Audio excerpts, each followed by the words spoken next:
اعوذ باللہ من الشیطان الرجیم بسم اللہ الرحمن الرحیم الحمدللہ رب العالمین الرحمن الرحیم اللہم صلی علی محمد النبی الامی وعلی آلہ وصحبہ وبارک وسلم۔ محترم خواتین و حضرات، السلام علیکم۔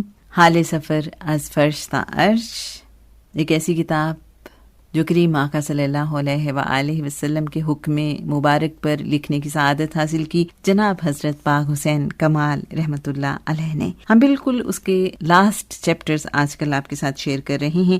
شجرہ نسب کے حوالے سے حضرت پاک حسین کمال پیج 139 سے آنورڈ کیا فرماتے ہیں، آئیے دیکھتے ہیں۔ والد صاحب کی طرف سے میرا شجرہ نسب خاندان بھٹی راجپوت ہے۔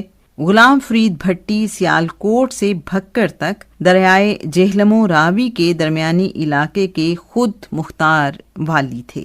ان کے 15 بیٹوں میں سے عبداللہ خان بھٹی المعروف دلہ بھٹی نہایت پاک دینت، منصف مزاج اور زیرک نوجوان تھا، جس نے اکبر بادشاہ کو اپنے علاقے سے راہداری کی اجازت تو دی تھی، مگر مالیہ وغیرہ دینے اور مغلوں کی اطاعت و بالادستی قبول کرنے سے انکار کر دیا تھا۔ اس سلسلے میں مغلوں کے ساتھ اس کی معرکہ آرائی بھی ہوتی رہی، نیز اکبر کی لادینی تحریک کا اثر زائل کرنے کے لیے حضرت مجدد الافسانی رحمۃ اللہ علیہ کو بھی آپ کی بھرپور تائید و اعانت حاصل تھی۔ آخرکار اکبر نے صلح کی پیشکش کرتے ہوئے انہیں لاہور کے مقام پر بالمشافہ ملاقات کی دعوت دی، جہاں سازش کے تحت آپ کو گرفتار کر کے پھانسی پر لٹکا دیا گیا۔ چنانچہ بھٹی شاہی خاندان کے سرکردہ افراد پنجاب کے مختلف علاقوں میں منتقل ہو گئے۔ عبداللہ خان بھٹی کی بہادری پر اہل پنجاب نے اس کی واریں یعنی رزمیہ نظمیں بنائیں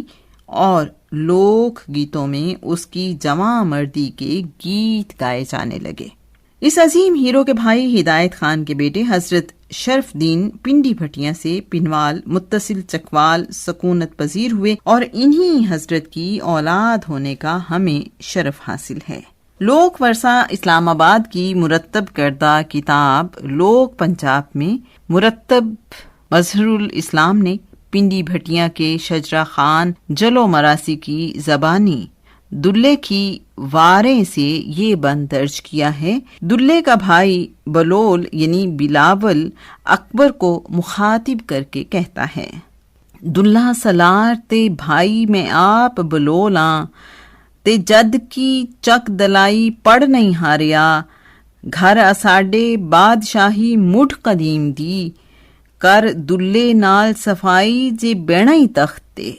حضرت شرف دین رحمۃ اللہ علیہ نے رزق کمانے کے لیے کاشتکاری اختیار کی اور علمی و دینی فضیلت کے باعث اشاعت و تبلیغ دین کا فریضہ سنبھالا، اور آج بھی یہ خاندان قضاء و امامت کا فریضہ انجام دے رہا ہے۔ میری روحانی تحقیق کے مطابق یہ قبیلہ عربی النسل ہے۔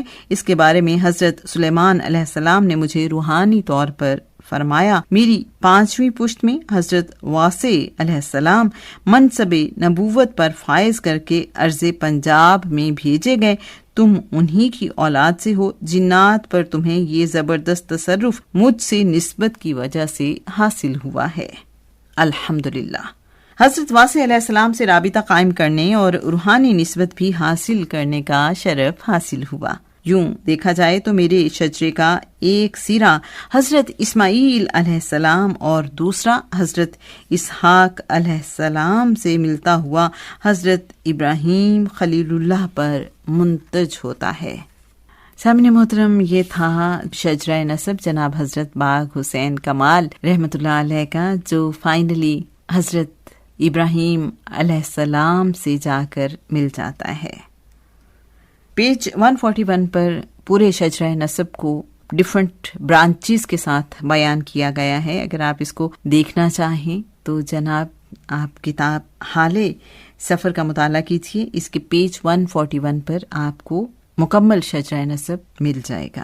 انشاءاللہ کل سلسلہ اویسیہ کمالیہ کے حوالے سے حضرت پاک حسین کمال رحمۃ اللہ علیہ نے جو تحریر کیا ہے وہ آپ کے ساتھ شیئر کریں گے۔